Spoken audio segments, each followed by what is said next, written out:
Well, and one of the things about Thomas Jefferson is he knew it was wrong. You can read his letters, and he talks about how he shuddered when he realizes that God is just, and there will be a reckoning regarding slavery. So we know he's wrong, but he can't get himself to abandon his slaves. We can't get himself to denounce the institution.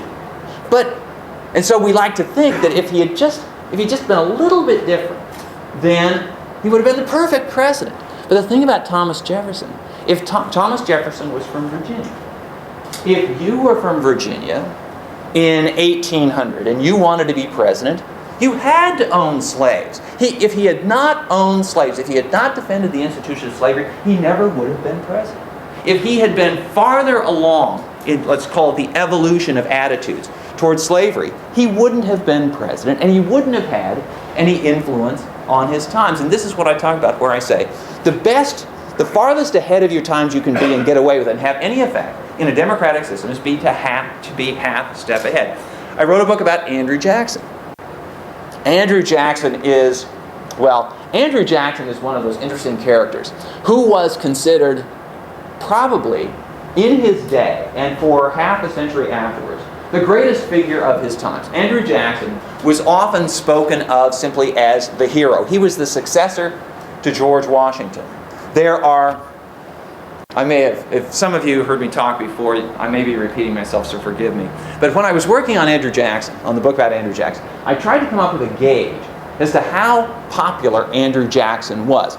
I might point out, for those of you who recall your history, that of all of the commonly labeled eras of history, the Revolutionary, the Colonial era, the Revolutionary era, the early National period, the Civil War era, Reconstruction, the Progressive era, the New Deal, and so on, there's only one that's named for an individual, and that's the Jacksonian era. He was so emblematic of his times that we've labeled the entire period from the 1820s through the 1840s the Jacksonian era. And so when I was trying to figure out how popular Andrew Jackson was, I decided to come up with a rough and ready measure for how you evaluate historical reputations. And so I took out an atlas of the United States, and I flipped to the index at the back. And I looked at all the places that are named Jacksonville, Jackson Hole, Jackson County, Lake Jackson, and so on. And I added up all of the Jacksons, and then I went to see how that rated with other sort of same names. And in fact, there are more places named for Andrew Jackson than for anybody else, any other individual in American history. Do you know who the second place is? Washington? In fact, it's just about a toss-up between Washington and Franklin. And so anyway, Andrew Jackson, though, is no longer considered to be such an important figure as he once was. Well, I take it back. He's still considered by students of the presidency, historians, to be important, but he's not loved. And this is something that's important to keep in mind as we go forward into the election. Because I'm sure I will repeat myself more than once between now and Wednesday evening, but we choose our presidents. We vote for candidates for president for one set of reasons. And it has as much to do with how they make us feel emotionally as it does with their mastery of politics or policy or anything like that. And then they have to be president, and that requires a different set of skills. Well, anyway, historians still think that Andrew Jackson was an important figure, but it's really hard to find any historians who like Andrew Jackson. Because Andrew Jackson was wrong on some issues that we think we've become more enlightened about. In the first place, Andrew Jackson, like Thomas Jefferson, like every other Southerner elected to the presidency before Woodrow Wilson, and I'll have some things to say about Wilson on this score too, was a slave owner.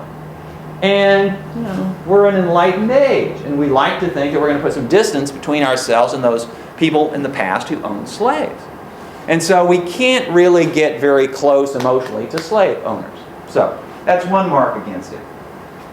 He was a militant expansionist. Andrew Jackson, by force of arms, conquered Florida, essentially illegally conquered Florida, and was instrumental in bringing Texas into the United States. Texas, which of course separated itself from Mexico.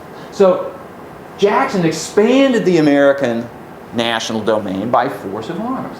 And we like to think of ourselves as a peace-loving people, and we like to somehow imagine that this country spread from coast to coast by, I don't know, by accident or by divine fiat or something. No, as a matter of fact, this is the way the country was built. It was built by military conquest. But we'd just as soon not be reminded of that.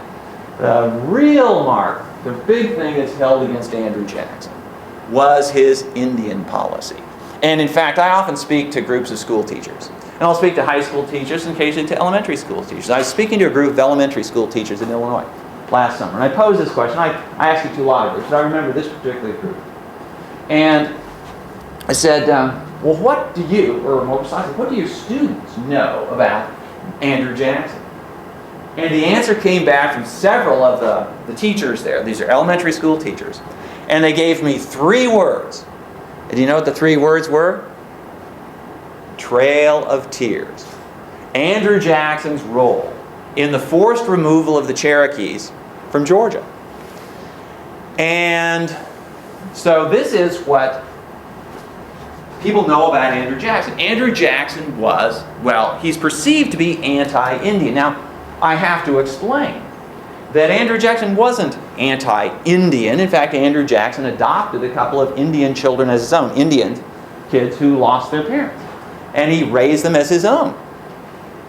Andrew Jackson, however, did believe that it would be very difficult for Indians to live as tribes, as independent nations under their own laws within the territory of American states.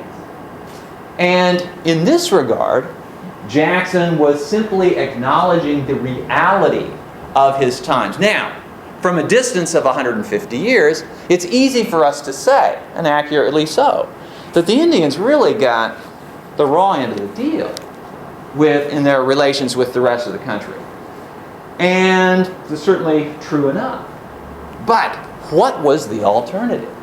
Andrew Jackson sketched out the alternative when the Cherokees wanted to stay in Georgia. He said, when the first English colonists arrived at the beginning of the 17th century, there were hundreds of tribes. There were tribes in New England, there were tribes in New York, there were tribes in Pennsylvania, there were tribes all up and down the East Coast. He said, where are they now? He was speaking in the early 1830s. Where are they now? And the answer was, they've all disappeared. They've died of disease, they've been crushed in war, they've been driven from their homelands. Where are they now? He told the Cherokees, and the other so-called, as they were called in those days, the 5 civilized tribes of the Southeast, if you want to maintain your identity as tribes, you're going to have to go where you're not going to be surrounded by white people. Jackson knew the folks who lived in Georgia because he'd grown up among them. And he knew that if the Cherokees stayed in Georgia, the Cherokees would go the way of those hundreds of other tribes that had disappeared. If you could call it, if you want, a species of an early example of tough love. But Jackson recognized if the Cherokees want to survive, they're going to have to move. In fact, the Cherokees did move, and it was a tragedy. It was disgrace the way they were moved. They did move, however, and they are one of the most thriving today of the Native American nations.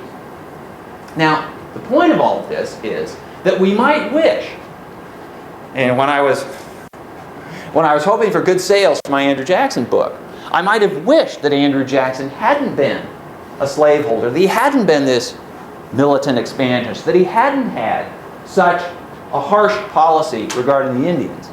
But in fact, if he hadn't had those policies, if he hadn't had those views, he would not have been president. He would not have had all those towns named, and lakes and mountains named for him. The point here is that Jackson suited his times very well. Oh, wait a minute, there's more than that. Because you don't become a great president simply by suiting your times. This lecture is called the half-step rule, because I really do mean the half-step. You've got to be a half-step ahead. If you're behind, well, that doesn't get the country anywhere. And if you only reflect what people want at the time, that doesn't move the nation at all either.